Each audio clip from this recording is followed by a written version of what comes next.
Today, I'm going to show you how to add and use keyframes in CapCut PC step by step, even if you've never animated anything before. Keyframes are one of the most powerful tools in video editing because they let you create smooth movement, zooms, fades, and dynamic effects without needing complicated editing skills. If you want your videos to feel more professional, more polished, and much more engaging, learning keyframes is a must. And if this tutorial helps you out, make sure to hit like and subscribe for more simple CapCut guides just like this one.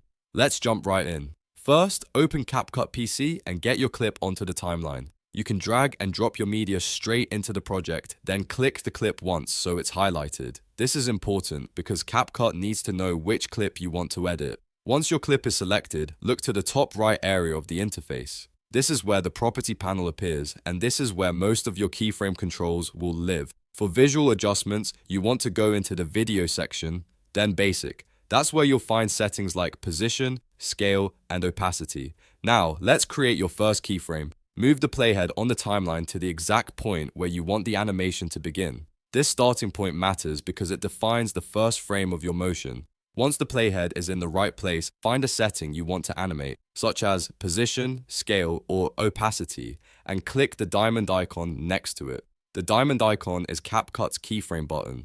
When you click it, a blue diamond will appear on your timeline clip, which means the first keyframe has been added successfully. At this point, CapCut is basically remembering the current value of that setting. So, if you are animating scale, it remembers the current zoom level. If you are animating position, it remembers exactly where the clip is sitting on the screen. If you are animating opacity, it remembers how visible the clip is at that moment. That first diamond is your starting anchor. Next, move the playhead forward in time to where you want the animation to end. You do not need to add a second keyframe manually in most cases. Instead, once the playhead is at the new point in time, simply change the value of the setting you are animating. For example, if you want a zoom effect, increase the scale.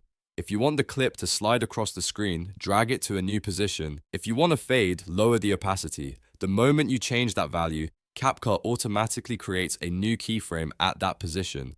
This is where the magic happens. CapCut now knows the start point and the end point, and it will smoothly animate between them. So if you started with a normal size clip and then increased the scale later, CapCut will create a zoom in effect. If you started with the clip on the left and moved it to the center, CapCut will animate the movement across the screen. If you lowered opacity from 100 to something lower, you'll get a smooth fade effect. A really important thing to understand is speed. The distance between your timeline diamonds controls how fast or slow the animation feels. If the keyframes are close together, the movement will happen quickly. If the keyframes are spaced farther apart, the animation will feel slower and more gradual. This is one of the easiest ways to fine-tune the look of your video without changing the actual effect itself. You can also move keyframes if the timing is not quite right. Just click and drag the diamond directly on your timeline clip to shift when that motion happens. This is super useful if your animation feels too early or too late. Instead of rebuilding the effect from scratch, you can simply reposition the keyframe until it lines up perfectly with your video. And if you ever want to delete a keyframe, CapCut makes that easy too.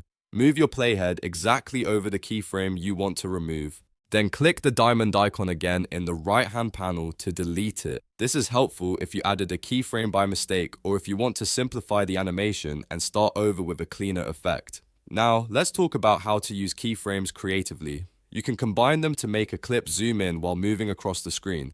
You can make text slide in from one side and fade out at the end. You can even create subtle motion on still images to make them feel more alive. The more you practice, the more you'll realize that keyframes are not just for fancy effects. They are for making your entire edit feel smoother and more professional. If you want a simple beginner example, try this. Set a keyframe at the start with your clip at normal scale, then move forward a few seconds and increase the scale slightly while adjusting the position. That creates a nice cinematic push-in effect. You can use the same idea on photos, B-roll, overlays, and text layers. Once you understand the basic concept, it becomes easy to repeat on almost any project. So the full process is simple. Select your clip, open the video basic panel, set your starting keyframe, move forward, change the value, and let CapCut build the motion for you. Then adjust the timing, move the diamonds if needed, and delete any keyframes you don't want. That's really all there is to it. Now you know how to add and use keyframes in CapCut PC the right way. If this tutorial helped you, please give it a like, subscribe to the channel, and turn on notifications so you never miss the next editing tip. Thanks for watching, and I'll see you in the next one.